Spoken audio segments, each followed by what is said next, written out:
السلام علیکم ورحمۃ اللہ وبرکاتہ۔ الحمد للہ نحمده ونستعینه ونستغفره ونؤمن به ونتوکل علیہ ونعوذ باللہ من شرور انفسنا ومن سیئات اعمالنا، من يهده الله فلا مضل له ومن يضلله فلا هادي له، ونشهد أن لا إله إلا الله وحده لا شريك له، ونشهد أن محمدا عبده ورسوله. أما بعد، أعوذ بالله من الشيطان الرجيم، بسم الله الرحمن الرحيم. وإذ يرفع إبراهيم القواعد من البيت وإسماعيل ربنا تقبل منا إنك أنت السميع العليم. وقال الله تعالى: ولله على الناس حج البيت من استطاع إليه سبيلا. صدق الله المولى العظيم. اللهم صل على سيدنا ومولانا محمد وعلى آل سيدنا ومولانا محمد وبارك وسلم ثم صل عليه. انتہائی محترم بزرگوں، بھائیوں، نوجوان دوستوں، انتہائی محترم خواتین، حج کا موضوع مسلسل چل رہا ہے اور حج کا موسم ہے اور حجاج کے قافلے وہ روانہ ہونا شروع ہو گئے ہیں۔ کچھ لوگ جا چکے ہیں، کچھ لوگوں نے بھی جانا ہے۔ جو لوگ چلے گئے یا جنہوں نے جانا ہے وہ تو عرفات کے میدان میں پہنچ جائیں گے، لیکن جو لوگ نہیں جا سکے وہ بھی اگر اسی تذکرے میں مشغول رہیں گے تو یقیناً روحانی طور پر وہ ان کے ساتھ ہوں گے۔ اور یہ میں کوئی ہوائی بات نہیں کر رہا، بلکہ یہ نبی کریم صلی اللہ علیہ وسلم کی سنت ہے۔ آپ صلی اللہ علیہ وسلم نے ذی الحج کے ایام میں وہ لوگ جو قربانی کا ارادہ رکھتے ہوں ان کو یہ تاکید فرمائی کہ وہ ناخن نہ کاٹیں، بال نہ ترشوائیں، خط نہ کریں۔ یہ ایک لحاظ سے اظہار یکجہتی ہے ان لوگوں سے جو حج کے لیے گئے ہوئے ہیں، گویا ان کا اور ان کا ایک روحانی کنیکشن موجود ہے۔ جو لوگ چلے گئے وہ تو وہاں موجود ہیں، جو نہیں جا سکے وہ یہاں پر بھی ان کے ساتھ ایک اظہار یکجہتی کر سکتے ہیں۔ تو جب ہم حج کا تذکرہ کرتے ہیں، جب ہم حج کے حوالے سے گفتگو کرتے ہیں تو اس بات کو تازہ کر رہے ہوتے ہیں کہ یہ ایک عظیم الشان عبادت ہے اور جن لوگوں کو اللہ نے بلا لیا ان کی سعادت ہے، لیکن ہم روحانی طور پر ان کے ساتھ اس میں شریک ہیں۔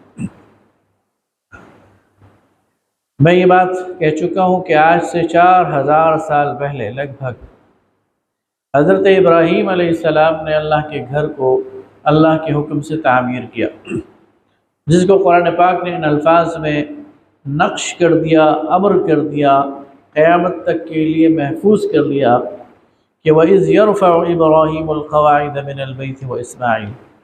یاد کرو وقت جب ابراہیم اس گھر کی بنیادوں کو اٹھا رہے تھے اور ان کے ساتھ اسماعیل تھے۔ ربنا تقبل منا، اور ان کے لبوں پر، ان کے ہونٹوں پر دعا تھی کہ اللہ اس کو ہم سے قبول کر لے۔ انک انت السمیع العلیم، بے شک کہ تو سننے والا ہے اور جاننے والا۔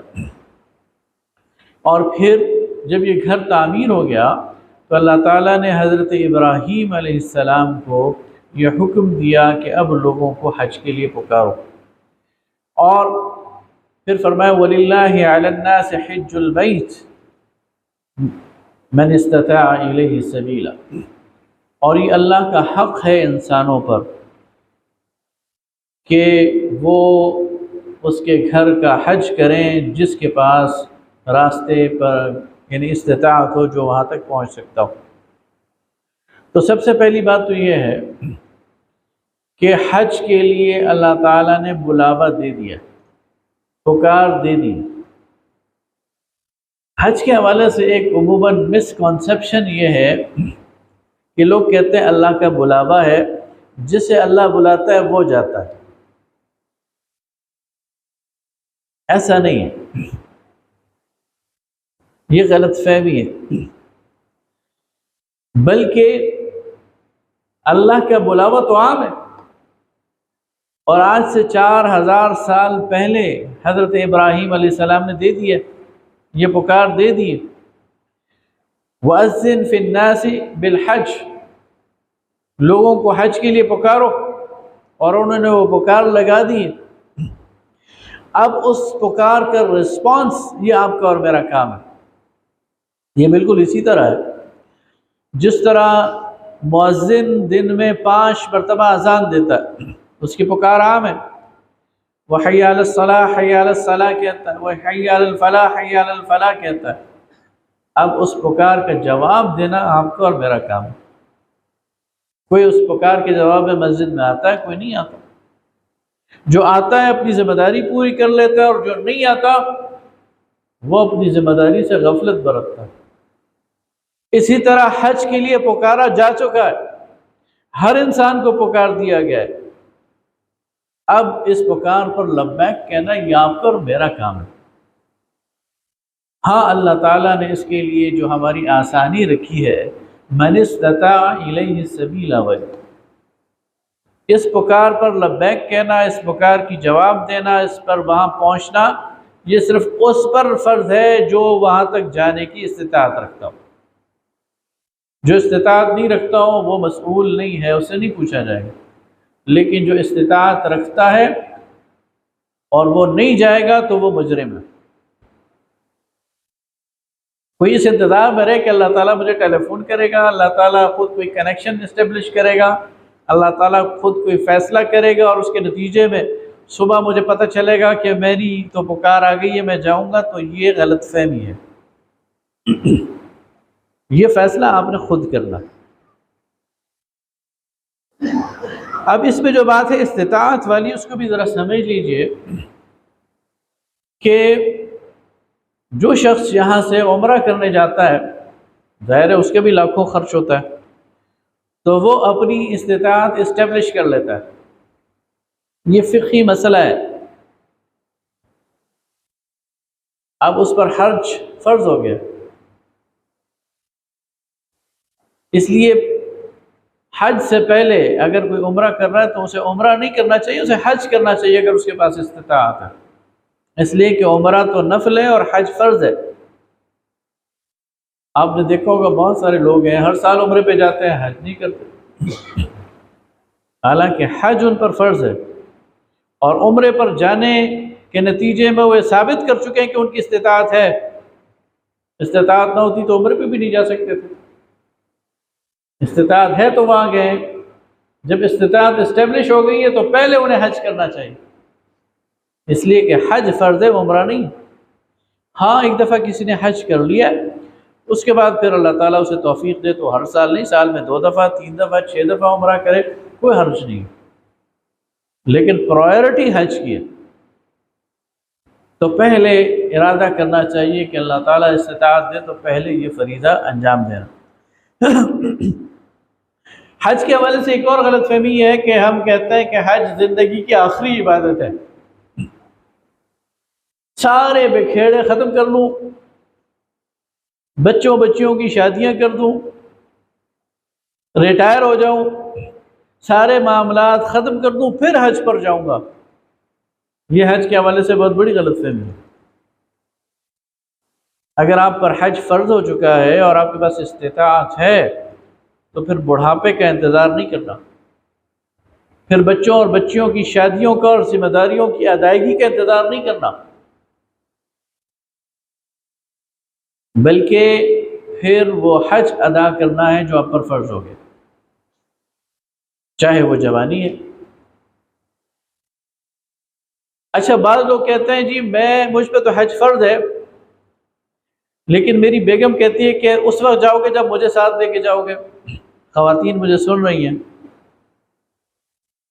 اب بیگم پر حج فرض نہیں ہے، اس لیے کہ من استطاع الیہ سبیلا کا مطلب یہ ہے کہ اتنا مال ہونا چاہیے کہ اس میں جائے۔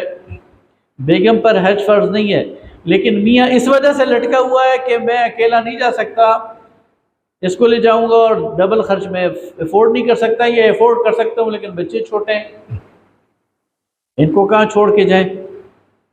تو میاں صاحب بھی اپنے فرض سے پہلو تہی کرتے ہیں تو گناہگار ہوتے ہیں، اور جب گناہگار ہوں گے تو اگر خاتون رکاوٹ بن رہی ہے تو وہ بھی ساتھ گناہگار ہو رہی۔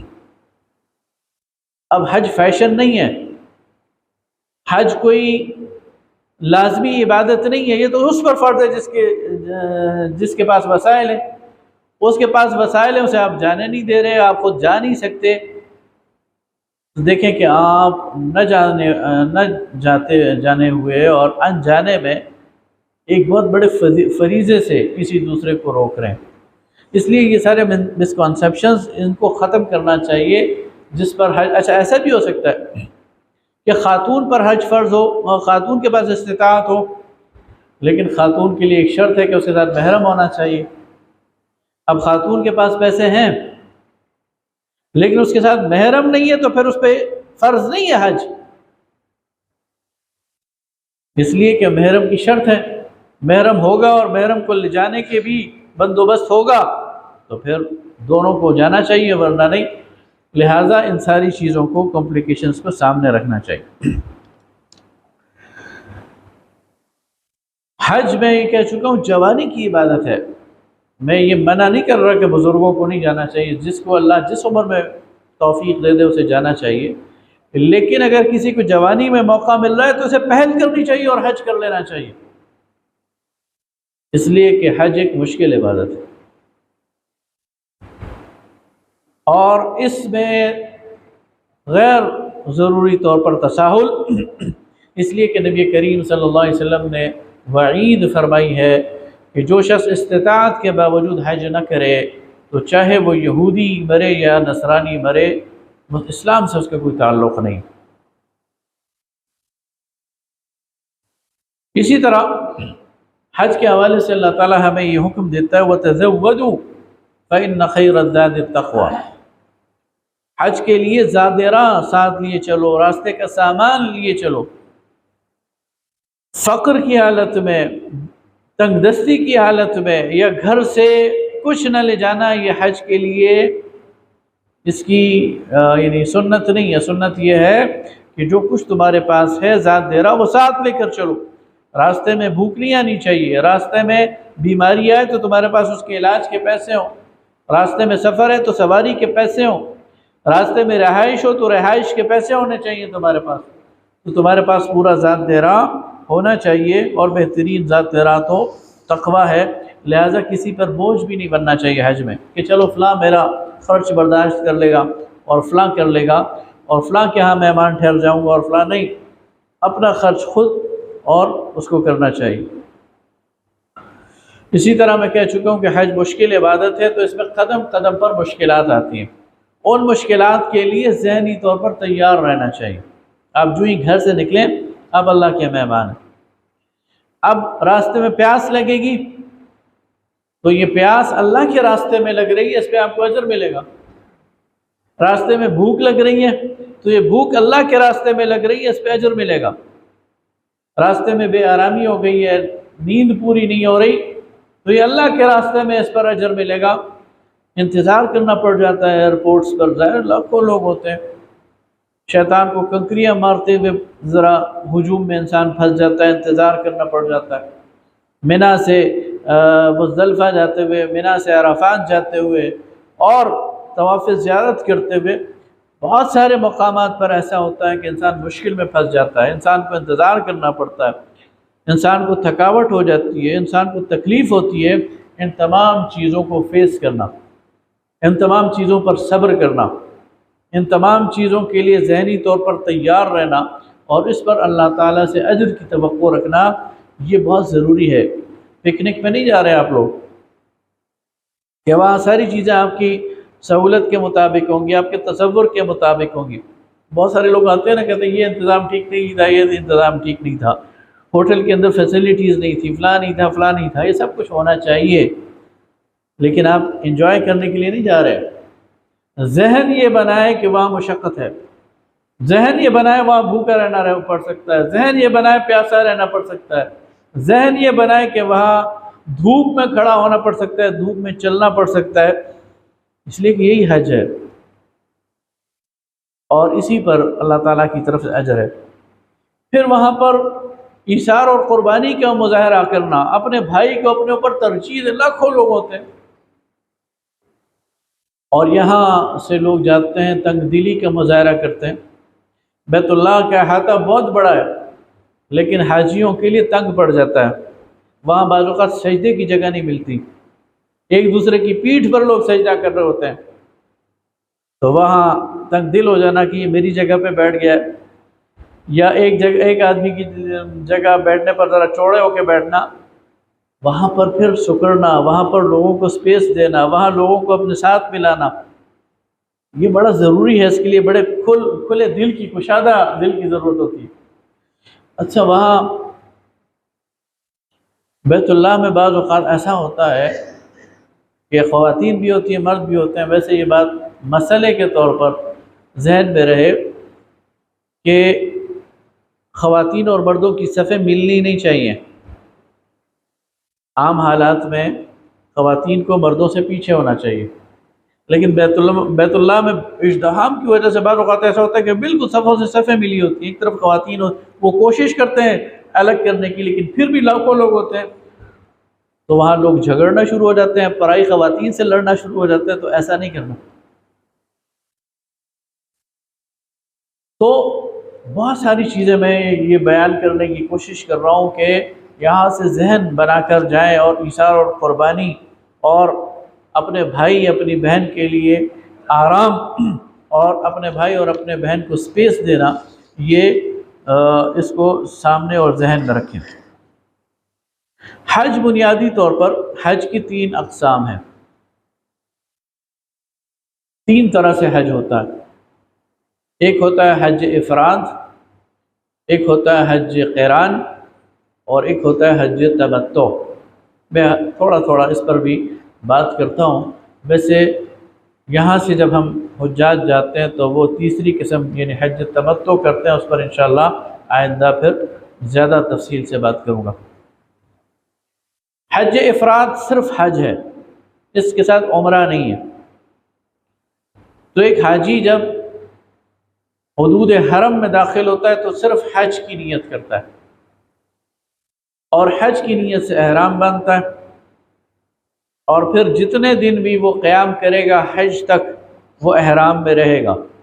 مثلا ایک حاجی ہے، وہ ذی الحج کی پہلی تاریخ کو حدود حرم میں داخل ہو گیا احرام کی حالت میں، تو وہ حج کی نیت کرے گا، اور پھر یہ جو 10 دن ہے 9 ذی الحج تک وہ مسلسل احرام میں رہے گا، نمازیں پڑھے گا، طواف کرنا چاہے تو طواف کر لے، نہ کیا تو کوئی بات نہیں، عمرہ نہیں کرے گا اور حج کا انتظار کرے گا۔ 8 ذی الحج کو منی چلا جائے گا، 9 ذی الحج کو عرفات چلا جائے گا، اور پھر پورا حج کر کے احرام کھول دے گا۔ اس کو قربانی کرنے کی ضرورت نہیں ہے، حج افراد میں قربانی ضروری نہیں ہے۔ یہ حج افراد کون لوگ کرتے ہیں؟ حج افراد یعنی صرف حج وہ لوگ کرتے ہیں جو حج بدل کرتے ہیں۔ مثلا جس نے اپنا حج کیا ہوا ہے اور اپنے والد کی طرف سے، اپنی والدہ کی طرف سے، یا کسی اور کی طرف سے اسے کہا جاتا ہے یا وہ خود فیصلہ کرتا ہے کہ میں حج کروں، تو وہ حج افراد کو کرتے ہیں اور وہ حج ہو جاتا ہے۔ یہ ہے حج کا ایک طریقہ۔ دوسرا حج کا طریقہ ہے حج قران۔ یہ وہ طریقہ ہے جو خود نبی کریم صلی اللہ علیہ وسلم نے بھی اسی طریقے پر حج فرمایا، اور وہ ہے کہ عمرہ اور حج ایک ہی احرام میں۔ نبی کریم صلی اللہ علیہ وسلم نے مدینہ سے آتے ہوئے ذوالحلیفہ کے مقام پر احرام باندھا اور عمرہ اور حج کی اکٹھی نیت کر لی، پھر مکہ میں ورود کر کے مکہ میں پہنچ کر پہلے عمرہ کیا،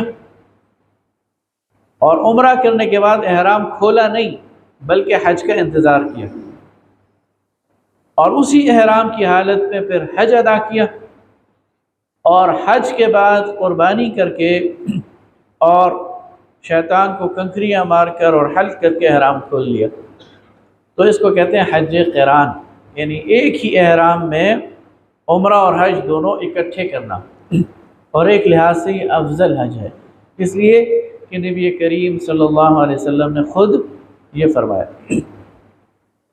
تیسرا حج کا طریقہ ہے حج تمتع، جو عموماً زیادہ حاجی کرتے ہیں، جس کی اجازت دی ہے اور جس کی فضیلت اپنی جگہ ہے، اور وہ یہ ہے کہ حاجی جب یہاں سے جاتا ہے تو صرف عمرے کی نیت کرتا ہے، عمرے کی نیت کر کے حدود حرم میں داخل ہوتا ہے، عمرہ کر کے احرام کھول دیتا ہے، پھر حج کا انتظار کرتا ہے، اور 8 ذی الحج کو حج کا احرام باندھتا ہے، اور پھر حج کر کے حج کا احرام کھول دیتا ہے۔